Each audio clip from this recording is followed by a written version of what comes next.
Paulo du Brésil où elle habite pour une dégustation de fruits. Voilà, Sœur est arrivée hier soir et je suis super contente qu'elle soit là. Et pour la première fois de sa vie, elle va tester plusieurs fruits qui sont pas très communs au Brésil non plus, mais disons qu'on peut trouver dans certaines régions du Brésil plus tropicales, comme par exemple fruta do conde que vous pouvez voir ici. Et toi, tu m'avais dit que par rapport aux saisons des fruits, comment ça se passe en fait au Brésil? Tu peux toujours trouver en fait cette variété de fruits là? Il y en a vraiment pas mal qui sont difficiles en fait à trouver. Dans la plupart des supermarchés, on peut pas les trouver, comme par exemple celui-ci que j'ai trouvé dans un marché spécial de rue, mais qui est très très difficilement trouvable en supermarché. Donc vraiment, ça dépend des fruits, ça dépend des saisons. Après, moi, je ne saurais pas te dire quel fruit à quelle saison. D'accord. Mais bien disons évidemment, que l'équivalent de la pomme, par exemple, en France. ah, l'équivalent de la pomme, on le trouve n'importe quand dans l'année. Après, bien sûr, les supermarchés ne sont pas vraiment spécialisés dans les fruits, parce qu'au Brésil, même s'il y a une variété très très grande de fruits, on trouve dans les supermarchés communs la banane et des fruits vraiment communs, comme par exemple le fruit de la passion. Ah, c'est le fruit de la passion, ça? Oui, ça j'aurais jamais dit. Waouh, c'est pas. On va te montrer ça depuis tout à l'heure. Mais waouh. Sinon, ce qui est commun en supermarché, c'est aussi la papaye, le coco aussi. Après, des ananas, oui, on en trouve particulièrement à cette saison, j'ai l'impression, parce qu'il fait plus chaud. Là, on est en décembre, c'est le début de l'été. Et donc, du coup, j'ai l'impression qu'il y a de plus en plus de fruits. En plus, à la période de Noël, les gens ils ont plus l'habitude de partager des repas avec des fruits à la fin. Donc, j'ai l'impression que là, les supermarchés ont plus de variétés, mais c'est pas non plus hyper facile de trouver des fruits exotiques en supermarché.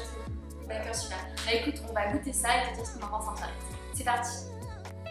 Alors, dans cette vidéo, on va te dire le nom aussi des fruits en portugais et en français. Comme ça, si jamais tu viens en Brésil, tu sauras t'exprimer. Et surtout, c'est surtout très important de connaître les noms des fruits au Brésil et dans le pays où ils sont cultivés en fait, parce que souvent on les trouve même pas en France. Donc le fait de connaître le nom du fruit en français pour certains fruits, c'est même pas utile parce que ça nous avancera pas à grand chose si jamais on a envie de l'acquérir.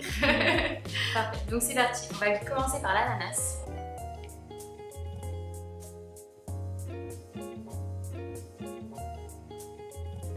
Il est délicieux. Il est délicieux. Il est délicieux, il a beaucoup de jus, il est très sucré. Enfin, en fait, ici, étant donné que les fruits sont produits sur place, c'est très très différent. Les fruits, ils ont beaucoup plus de goût quand ils sont produits sur place en fait. C'est incroyable. Que ce soit la banane, que ce soit le fruit le plus basique ici, la banane, qui en France arrive très farineux parce qu'il est importé encore tout vert, quoi, dans des conteneurs réfrigérés. Enfin, comme moi je travaille dans la logistique, je peux te dire. Tu connais quoi. Ouais, je connais. Et puis du coup ici, on les apporte dans les supermarchés, ils sont déjà presque mûrs. Et du coup ça donne des fruits beaucoup plus goûteux, je trouve. Et aussi, vu que tu as fait les courses au début de la semaine dernière, donc tous les fruits sont mûrs et je pense que ça aussi ça joue beaucoup. Bien sûr. Parce que là, cet ananas est très mûr et il est vraiment délicieux. Alors on va goûter la banane. La banane, un fruit que nous on a en abondance même en France. Ouais. Ici on va voir si le goût change. Ici aussi il existe en abondance. Ici aussi il existe en abondance ce fruit, mais on en trouve beaucoup de variétés. Donc ça c'est une variété de banane, je vous ai pas montré. C'est une variété de petites bananes qui ressemble à ça. Je trouve que les petites bananes, elles ont plus de goût que les grosses bananes ici. Et puis aussi la peau, elle est plus épaisse. Donc j'ai l'impression que ça conserve un petit peu les arômes. En tout cas, c'est très bon. Moi, ça me fait penser un peu au platane. Ça a beaucoup plus de saveur et c'est pas du tout farineux. Donc c'est vraiment délicieux. C'est très fondant. Même si en soi, là, les bananes ne sont pas non plus extrêmement mûres. Enfin, moi en France, pour qu'elles aient un goût vraiment bon et surtout très sucré, j'attends vraiment des semaines entières pour qu'elles soient plus mûres que ça encore. Comment on dit ça en portugais? Banane. Banane. Voilà, donc c'est pas très compliqué. Ensuite, on va goûter la pêche brésilienne, voir ce que ça donne. Celle-ci, je la trouve quand même un petit peu farineuse. Bon, elle est sucrée, mais elle est quand même farineuse. J'ai l'impression qu'elle est très mûre, peut-être un peu trop mûre. Moi, j'aime bien les pêches quand elles sont encore un petit peu plus croquantes, etc., quand elles sont pas tout à fait mûres. Et donc, j'avoue que oui, moi, je suis pas fan de cette pêche par contre. Je suis pas sûre que la pêche soit produite au Brésil. Je pense que c'est possible qu'elle soit importée du Chili, où il y a beaucoup de fruits comme la pomme en fait qui sont cultivés. On produit, enfin, on cultive ici des papayes. On cultive, voilà, là maintenant on va déguster la papaye qui a l'air vraiment délicieuse, on va voir ce que ça donne. Alors la papaye, comment tu dis ça en portugais? Maman. Mais moi je prononce pas tout à fait comme une brésilienne parce que au final du mot maman, c'est A et O. Et au-dessus du A, il y a la petite vague en fait, je sais pas comment ça s'appelle en français, ni en portugais d'ailleurs. Et du coup, c'est un son qui n'existait pas en français, donc c'est un petit peu difficile pour les francophones de prononcer correctement le. C'est genre pas maman, maman, ma maman. C'est pas facile. Hein. C'est maman. Maman. Ouais, alors voilà, la délicieuse, enfin, qui a l'air délicieuse du moins. On va voir ce que ça donne. Pas mal. Très très bonne. Très très bonne. Oui, vraiment hyper juteuse. Hyper très sucrée. Très sucrée. Parce que pour beaucoup des papayes, bah, déjà en France, moi j'en ai jamais faut mangé. Même pas essayer, je pense. Enfin, ça vaut pas le coup. Enfin. Mais celle-ci est vraiment particulièrement. Moi j'aime beaucoup la consistance, ah oui. la texture de la papaye qui est très douce et qui est très fondante. T'as l'impression que c'est léger et bourratif en même temps. C'est ça, exactement. Ensuite, on va goûter de ce fameux fruit. Je pense que ici, c'est parmi les fruits qu'on a, c'est vraiment le fruit le plus exotique, le plus difficile à trouver. Je l'ai trouvé dans un marché de rue, ce qui est quand même pas hyper commun, malgré ce qu'on pourrait penser à Sao Paulo, dans une grosse ville comme Sao Paulo. Ici, vraiment, il y a un gros règne des supermarchés, il y a un gros règne de la grande distribution, ce qui fait que ils sélectionnent un petit peu les produits qui s'amènent jusqu'au consommateur. Et donc, c'est un fruit qu'on trouve un peu aléatoirement, et donc j'ai eu de la chance de le trouver pour ma sœur. Je te montre à l'intérieur. Ouais, il est quand même bien mûr ce fruit, il est bien mûr. Donc il y a des pépins à l'intérieur qui se mangent pas. Ah d'accord. Donc je te le dis tout de suite, hein. Oui. Tu recracheras les pépins, ils sont quand même assez gros. D'accord. Et voilà, et la peau bien sûr elle se mange pas, il faut juste...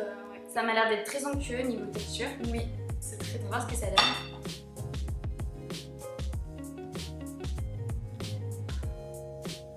C'est vraiment délicieux. C'est une saveur très particulière que j'ai pas du tout l'habitude de. Ouais c'est ça, c'est incomparable en fait. On va comparer à d'autres fruits. Et c'est vrai que je pense que les pépins, tu peux absolument pas les manger. Non. C'est super bon, c'est très onctueux, c'est sucré. Après, c'est vrai que la texture peut faire un peu peur au premier abord parce qu'on dirait genre une écorce de je ne sais quoi. Ce genre de fruit, tu le trouves dans la nature, tu ne sais pas que tu peux le manger. Mais ça ressemble à un cactus limite. Ouais, c'est ça. Ça s'appelle fruta do conde.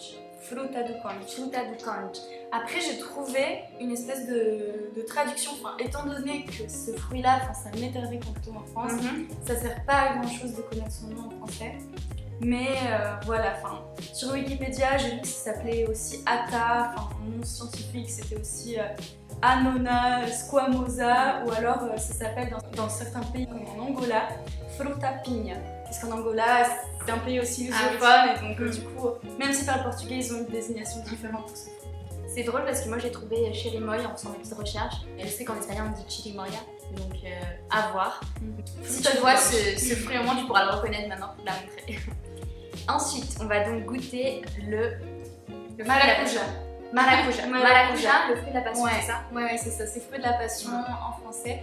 Maracuja en portugais et maracuja en espagnol. Donc c'est vrai que ça, quand je me demandais est-ce que je confonds les langues, non, c'est bien maracuja. Comme ça ressemble vraiment à une pomme toute fripée. Et plus c'est fripé, plus c'est mûr et meilleur c'est, vraiment. Moi généralement, là je suis pas sûre que ça soit tout à fait mûr parce que je le vois pas assez fripé, franchement.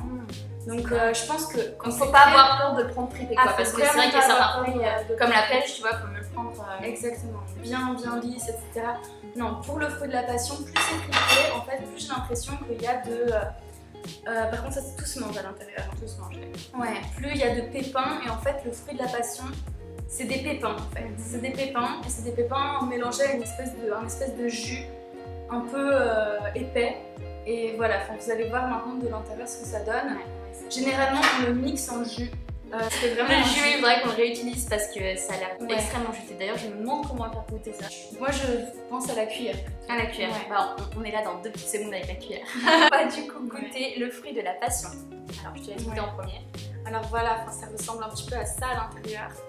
Donc, il y a un peu de chair et puis il y a un peu de pépins. Et il y a du jus. Donc, en fait, les pépins, ils se mangent. Mais généralement, ici, le fruit de la passion, ils le mangent quasiment jamais en fruit. Ils le mixent avec de l'eau pour en faire un jus. Ah ouais. Ils mixent beaucoup, ils font beaucoup de jus de fruits, tout ça. C'est très bon. Et par contre, moi je te conseille d'avaler les pépins.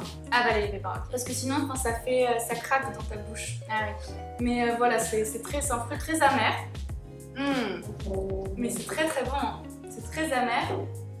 Mais moi j'adore ça. Il faut aimer l'acidité. La première impression en bouche, c'est vraiment déjà la consistance est particulière. Ouais. Très très gluant. Ouais. Et un peu surprenant comme d'ailleurs pour moi ça ressemble en rien au jus de fruits de la passion. Ah oui, ah bah oui, voilà, ouais. Il n'y a pas du tout ce côté amer. Et ensuite, oui, une fois que voilà, tu l'as un petit peu gardé dans ta bouche, c'est en fait ça a un goût amer mais quand même sucré, du coup ça compense.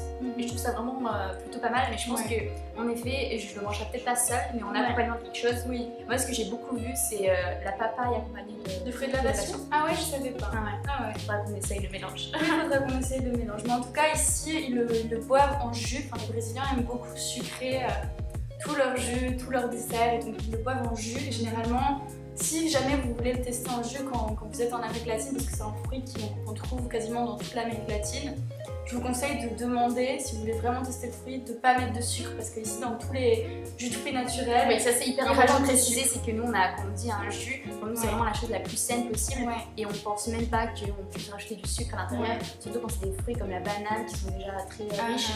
Ou même de la mangue, et ils rajoutent du sucre dans ce genre de jus. Quasiment tous les jus frais en fait qui font sur demande, à chaque fois tous les restaurants automatiquement rajoutent du sucre. Comment tu dis ça sans sucre? Alors au Brésil, du sem açúcar. Sem açúcar. Por favor. J'espère que cette vidéo t'a plu. On se retrouve la semaine prochaine et d'ici là, porte-toi bien.